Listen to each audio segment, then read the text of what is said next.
बिस्मिल्लाहिर्रहमानिर्रहीम। Seize the हुम इसमें मकसूर माना क्या होता है बेटा? 13। सीज द हुम का माना 13। 13वीं किस्म है इसमें मकसूर।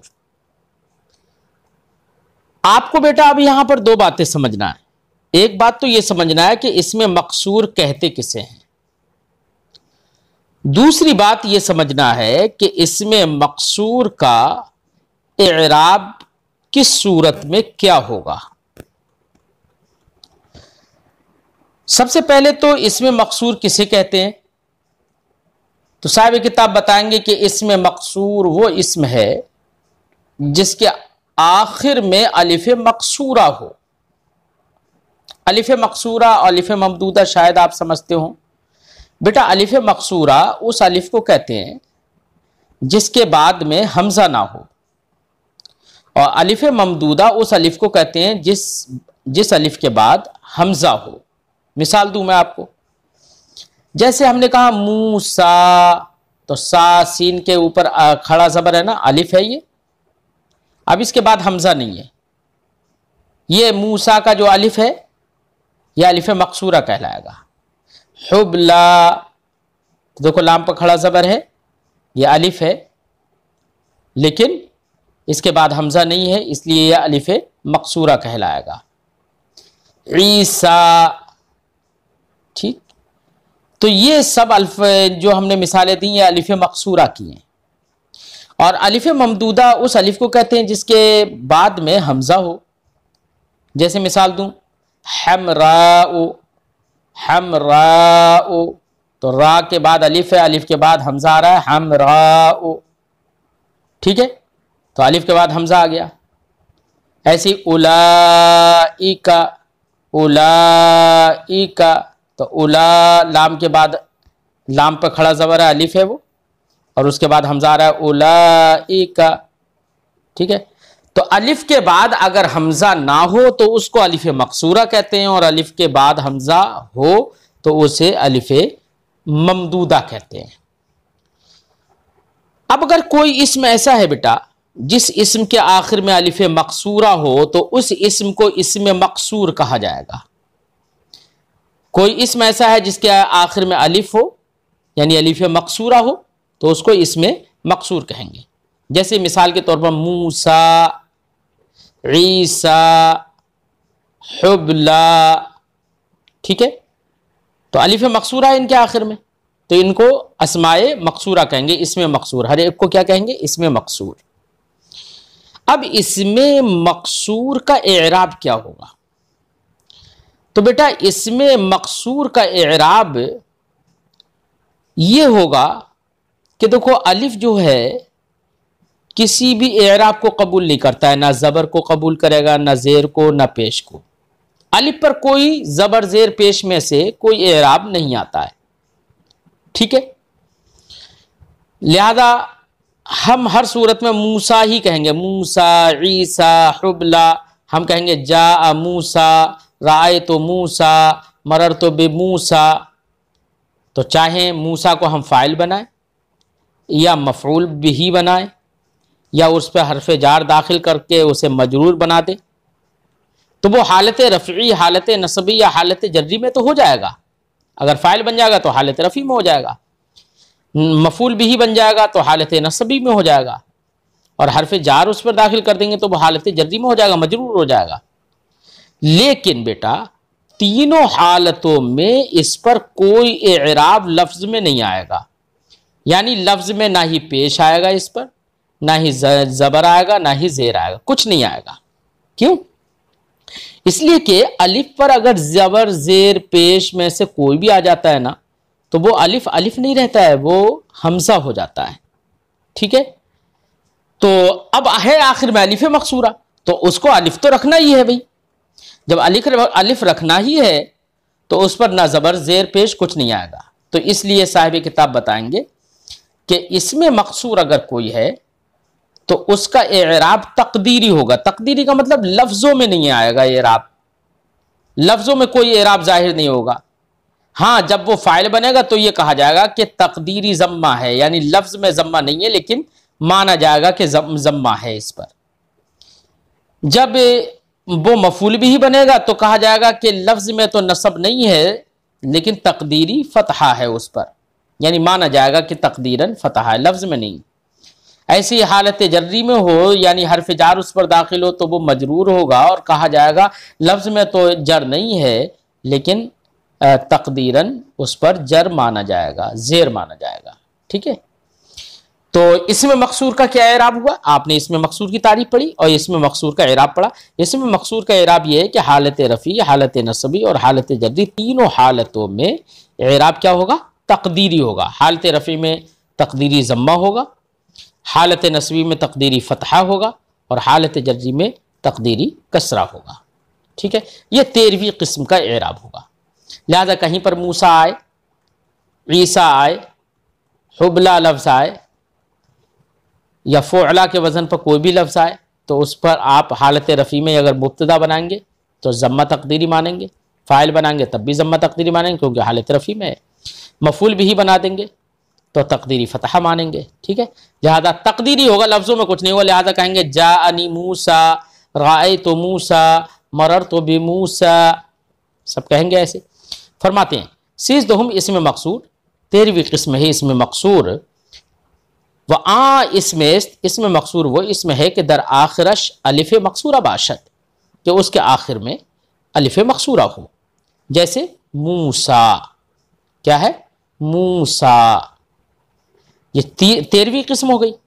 और चूंकि 14वीं किस्म को भी इसी के साथ जिक्र कर देना है क्योंकि उसका भी एराब यही है, इसलिए एराब दोनों का अलग से एक साथ बयान कर देंगे। फरमाते चहारदुहुम गैर जमा मुजक्कर सालिम, 14वीं किस्म है मुजक्कर सालिम के अलावा।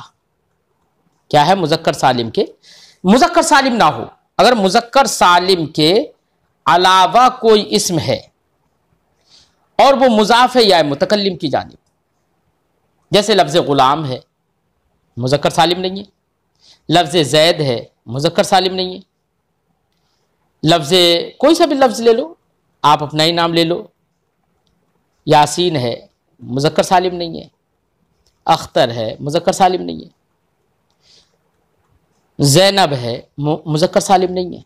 जमा मुजक्कर सालिम नहीं हो, बस कोई भी इस्म हो जमा मुजक्कर सालिम ना हो और वो मुजाफ हो या मुतकल्लिम की जानिब। तो या मुतकल्लिम की जानिब मुजाफ होने की वजह से बेटा या हमेशा अपने माक़ब्ल क्या चाहती है? कसरा चाहती है। जब या अपने माक़ब्ल हमेशा कसरा चाहेगी तो या से जब वो या मुतकल्लिम की जानिब मुजाफ हो रहा है तो उससे पहले कसरा ही होगा। जब कसरा होगा तो उसका भी एराब तकदीरी हो जाएगा, यानी हालत रफ़ी में हो लेकिन ज़म्मा लफ्ज़ों में नहीं आएगा, हालत नस्बी में हो लेकिन फ़तहा लफ्ज़ों में नहीं आएगा, हालत जर्री में हो लेकिन कसरा लफ्ज़ों में नहीं आएगा। ठीक है ना? तो अगर कोई भी जमा मुज़क्कर सालिम के अलावा कोई भी इस्म है जो या मुतकल्लिम की जानिब मुज़ाफ हो तो उसका एराब भी तीनों हालतों में तकदीरी होगा। ठीक है, फरमाते चहारदुहुम गैर जमा मुज़क्कर सालिम, 14वीं किस्म है गैर जमा मुज़क्कर सालिम, यानी मुज़क्कर सालिम के अलावा कोई भी इस्म हो मुज़ाफ ब या मुतकल्लिम और वो मुज़ाफ हो या मुतकल्लिम की जानिब। जैसे कि लफ्ज़ गुलामी, तो गुलाम जमा मुज़क्कर सालिम का गैर है और या मुतकल्लिम की जानिब मुज़ाफ है, तो गुलामी मेरा गुलाम। ठीक है ना?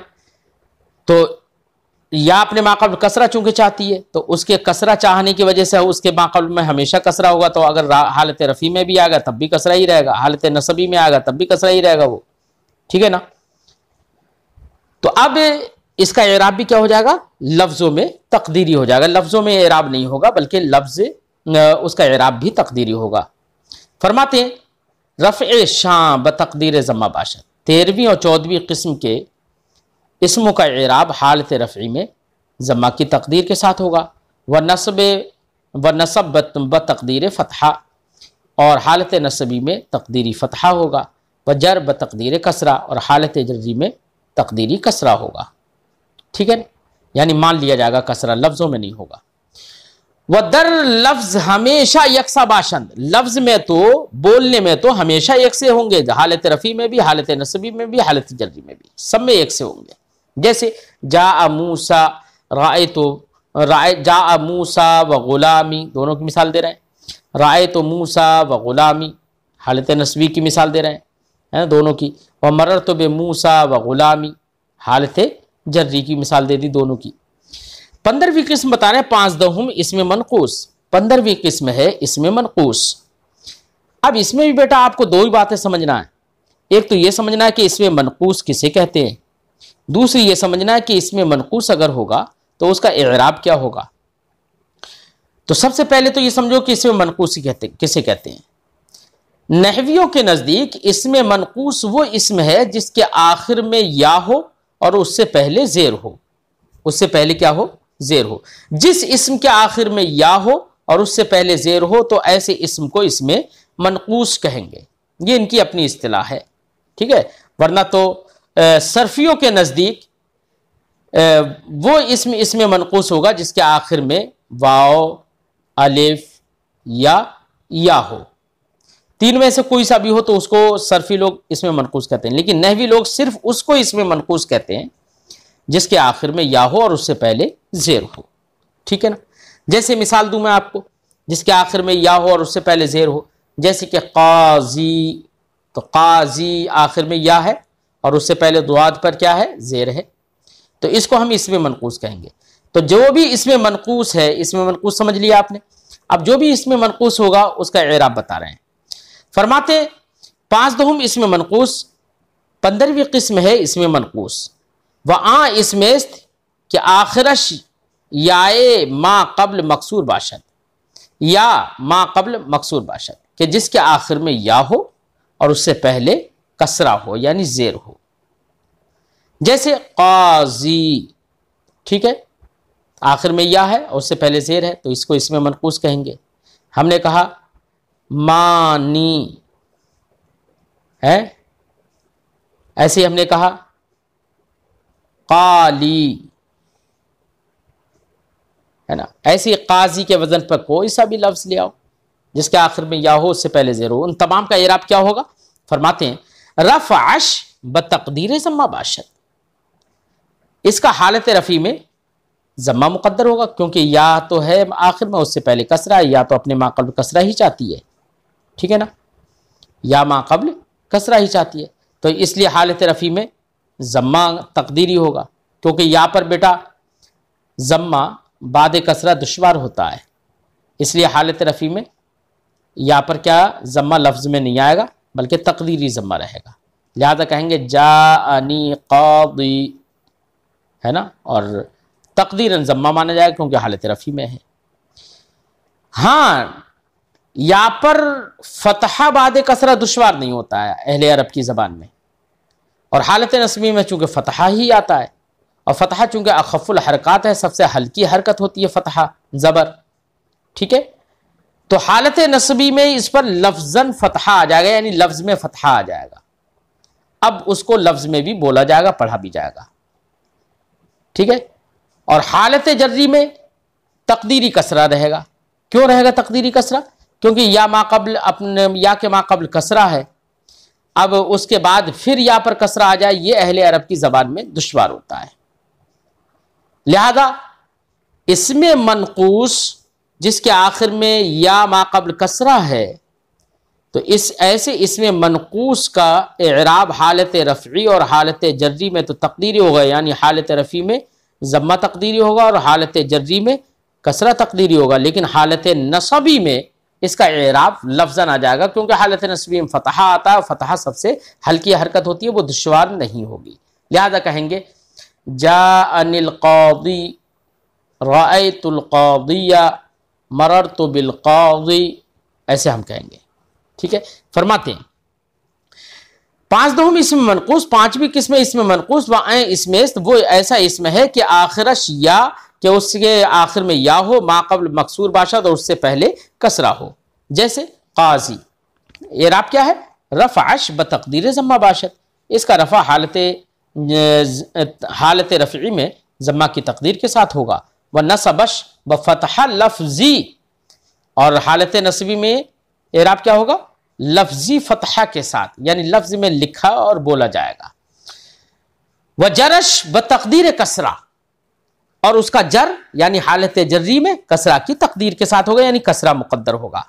जैसे मिसाल दे रहे हैं, जैसे जा अनिल क़ादी, देखो यहाँ पर पेश नहीं आया ना, हालत रफ़ी में फ़ाइल बन रहा है, माना हुआ काजी आया। जा अल क़ादी, काजी आया, फ़ाइल बन रहा है तो वो मरफू है, लेकिन ज़म्मा तकदीरन माना जाएगा। लफ्ज़ में ज़म्मा यहाँ पर नहीं आया। क्यों? इसलिए कि कसरे के बाद यहाँ पर ज़म्मा दुश्वार होता है। व राअयतुल क़ादिया, और मैंने काजी देखा, तो यहाँ पर राय तो मैंने देखा किसको? काजी को। तो काजी ऑब्जेक्ट यानी मफूल भी बन रहा है, तो और जो भी मफूल होता है वो मंसूब होता है। तो अब हालत नस्बी में हो गया ये। जब हालत नस्बी में है तो देखो लफ्ज़न फ़तहा आ गया यहाँ पर, तो हालत रफ़ी में तकदीरी ज़म्मा था, हालत नस्बी में लफ्ज़ फ़तहा है। मररतु बिल क़ादी, तो यहाँ पर बिल काजी में काजी पर बा दाखिल हो गया हरफ़े जार, तो वो मजरूर हो गया इसकी वजह से। जब मजरूर हो गया तो अब ऐसी सूरत में बेटा यहाँ पर तकदीरी कसरा होगा। लफ्ज़ में देखो कसरा यहाँ पर नहीं आया, या तो साकिन है। मररतु बिल क़ादी, और मैं काजी के पास से गुजरा। ठीक है, ये दो किस्मों का अब तक एराब पड़ा। और 16वीं किस्म जमा मुज़क्कर सालिम है, जो मुज़ाफ़ हो या मुतकल्लिम की जानिब, उसको इंशाअल्लाह आइंदा सबक में पढ़ते हैं।